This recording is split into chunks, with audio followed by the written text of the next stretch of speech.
First thing you want to do is open the control center. Do this by sliding from the bottom of the screen upwards.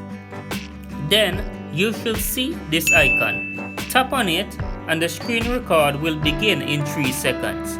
If you are not seeing the icon, don't worry.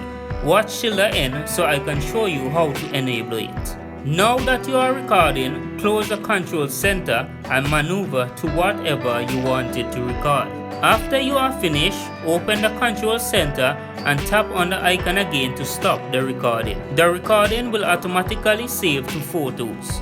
If you aren't seeing the record icon in the control center, open settings, navigate to control center and open it. Scroll down to the more controls section and tap on the green plus next to screen record.